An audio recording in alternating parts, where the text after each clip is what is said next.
ഇന്ന് നമ്മളെല്ലാവർക്കുമായി ഒരു ഹൃദയത്തിന്റെ ആഴങ്ങളിൽ നിന്നും ഉദിച്ചൊരു പ്രണയകഥ എത്തിവരുന്നു. സ്നേഹത്തിന്റെ ശക്തിയിലും വേദനയുടെ ആഴത്തിലും ചാലിച്ചൊരാൾ, അവളുടെ ഓർമ്മകളിൽ ഇന്നും മനസ്സു നിറച്ച് ജീവിക്കുന്ന നമ്മുടെ സ്വന്തം മാഷ്. വേദിയിലേക്ക് സ്വാഗതം ചെയ്യാം നമ്മുടെ മാഷിനെ. പ്രിയപ്പെട്ടവരെ, എല്ലാവർക്കും എൻ്റെ വിനീതമായ നമസ്കാരം.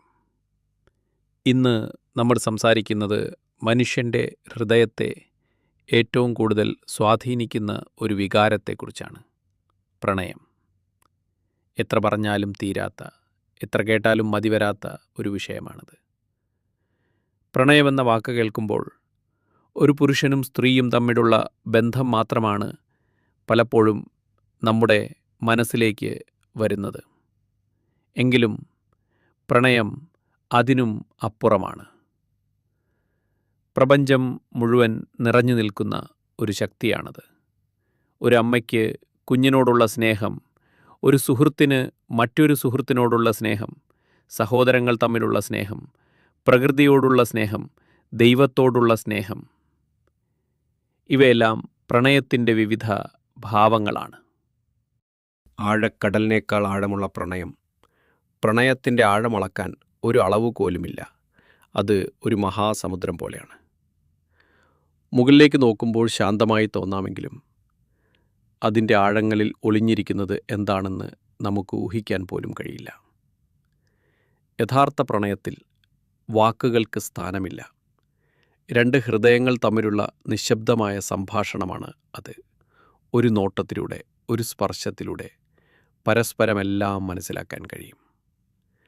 പ്രണയത്തിൻ്റെ ആഴം കൂടുന്തോറും ഈ നിശബ്ദമായ ഭാഷ കൂടുതൽ ശക്തമാകും.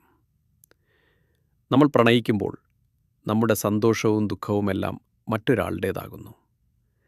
അവരുടെ വേദന നമ്മുടേതായി മാറുമ്പോൾ, അവരുടെ സന്തോഷം നമ്മുടെ സന്തോഷമായി മാറുമ്പോൾ, അതാണ് യഥാർത്ഥ പ്രണയത്തിൻ്റെ ആഴം. അഗ്നിയേക്കാൾ ശക്തമായ പ്രണയം. പ്രണയത്തിന് അഗ്നിയേക്കാൾ കരുത്തുണ്ട്. ലോകത്തിലെ ഏറ്റവും ശക്തമായ ആയുധം പ്രണയമാണ്. പ്രണയത്തിന് വെറുപ്പിനെ ഇല്ലാതാക്കാനും പകയെ കഴുകിക്കളയാനും കഴിയും. പ്രണയമുള്ളിടത്ത് സമാധാനമുണ്ട്, സന്തോഷമുണ്ട്. പ്രണയമൊരു വികാരമെന്നതിലുപരി ഒരു ശക്തിയാണ്. നമ്മളെ കൂടുതൽ നല്ല മനുഷ്യരാക്കി മാറ്റാൻ പ്രണയത്തിന് കഴിയും. നാം സ്നേഹിക്കുന്ന വ്യക്തിക്ക് വേണ്ടി നാം കൂടുതൽ ക്ഷമിക്കാൻ പഠിക്കുന്നു, കൂടുതൽ നന്നായി പെരുമാറാൻ ശ്രമിക്കുന്നു. നമ്മുടെ ഏറ്റവും നല്ല വശങ്ങൾ പുറത്തു കൊണ്ടുവരാൻ പ്രണയം നമ്മളെ സഹായിക്കുന്നു. സമൂഹത്തിൽ നന്മയുടെ ഒരു തരംഗം സൃഷ്ടിക്കാൻ പ്രണയത്തിന് കഴിയും. വെറുപ്പും വിദ്വേഷവും നിറഞ്ഞു നിന്ന ഒരു സമൂഹത്തെ പ്രണയത്തിലൂടെയും സമാധാനത്തിലൂടെയും ഒരുമിപ്പിക്കാൻ സാധിക്കും. പ്രണയം ഒരു യാത്ര, ഒരു അന്വേഷണം. പ്രണയം ഒരു ലക്ഷ്യസ്ഥാനമല്ല, അതൊരു യാത്രയാണ്. ആ യാത്രയിൽ നാം പല പാഠങ്ങളും പഠിക്കുന്നു, പല പുതിയ കാര്യങ്ങളും കണ്ടെത്തുന്നു. ചിലപ്പോൾ ആ യാത്ര ദുരിതപൂർണമായിരിക്കും, ചിലപ്പോൾ അത് സന്തോഷം നിറഞ്ഞതായിരിക്കും.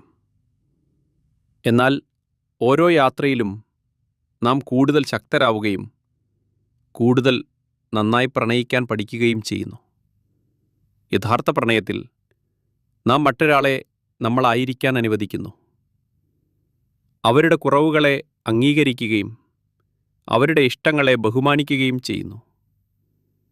അവരുടെ സ്വപ്നങ്ങൾക്ക് ചിറകു നൽകി അവരെ മുന്നോട്ട് പോകാൻ പ്രോത്സാഹിപ്പിക്കുന്നു. പ്രണയം എന്നത് ഒരു കവിതയിലെ വരികളോ സിനിമയിലെ രംഗങ്ങളോ മാത്രമല്ല. അതൊരു കൈത്താങ്ങാണ്, ഒരു സമാധാനമാണ്, ഒരു സുരക്ഷിതത്വമാണ്. കാലം മാറുമ്പോൾ, ലോകം മാറുമ്പോൾ പ്രണയത്തിൻ്റെ രൂപവും മാറാം. പക്ഷേ അതിൻ്റെ ആഴം, അതിൻ്റെ പരിശുദ്ധി, അതൊരിക്കലും മാറരുത്. നമുക്ക് പ്രണയിച്ചു കൊണ്ടേയിരിക്കുമ്പോൾ നമ്മുടെ ലോകം കൂടുതൽ മനോഹരമായി കൊണ്ടേയിരിക്കും. അതിനാൽ പ്രിയപ്പെട്ടവരെ, നമ്മുടെ ജീവിതത്തിൽ പ്രണയം കുറഞ്ഞു പോകുന്നുണ്ടോ എന്ന് നമുക്ക് ചിന്തിക്കാം. നമ്മുടെ ചുറ്റുമുള്ളവരോട്, നമ്മുടെ ജോലിയോട്, നമ്മുടെ നാടിനോട്, പ്രകൃതിയോട് നമുക്ക് പ്രണയിച്ചു തുടങ്ങാം. യഥാർത്ഥ പ്രണയത്തെ തിരികെ പിടിക്കാം. ലോകം മുഴുവൻ പ്രണയത്താൽ നിറയ്ക്കാം. എല്ലാവർക്കും എൻ്റെ നന്ദി. നമസ്കാരം. എല്ലാവരും ഒന്നിരിക്കണേ.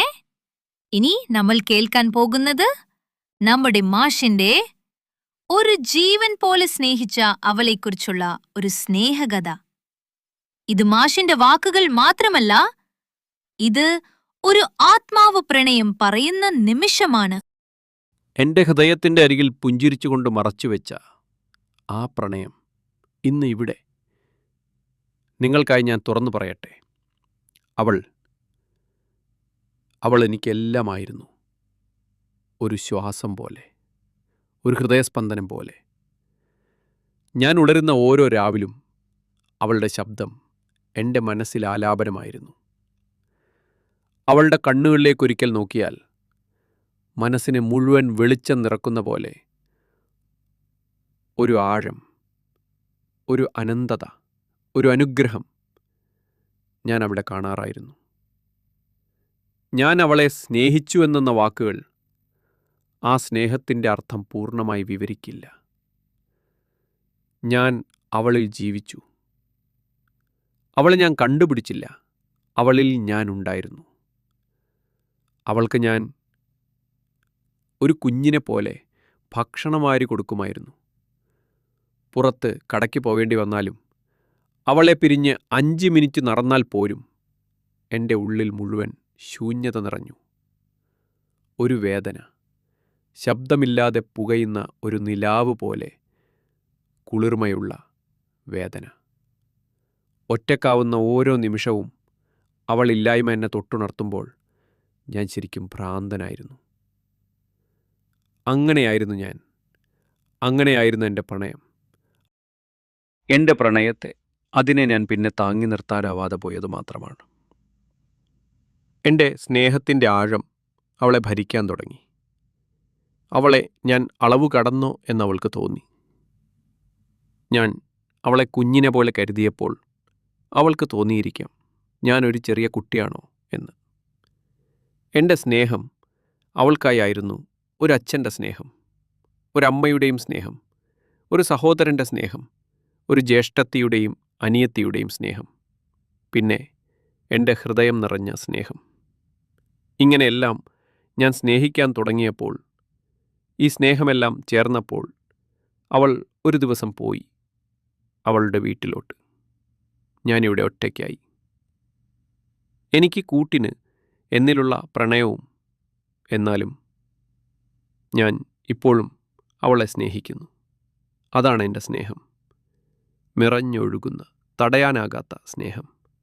അവൾ എന്നിലുണ്ട്, ഒരു ഒഴുക്കായി, ഒരു ഗന്ധമായി, ഒരു ഓർമ്മയായി. ഇവിടെ വരെ എത്തിയ സ്നേഹത്തിനും പിരിയലിൻ്റെ വേദനയ്ക്കും സാക്ഷിയാകുമ്പോൾ ഞാൻ പറയുന്നത് ഇതാണ്: പ്രണയം വേദനിപ്പിക്കാം, പക്ഷേ സ്നേഹിച്ചത് തെറ്റല്ല. അതിനു ഞാൻ അഭിമാനിക്കുന്നു. ഞാൻ അവളെ ഇന്നും സ്നേഹിക്കുന്നു. ഇന്നുവരെ, ഇപ്പോഴും, ഇനിയും, എന്നും.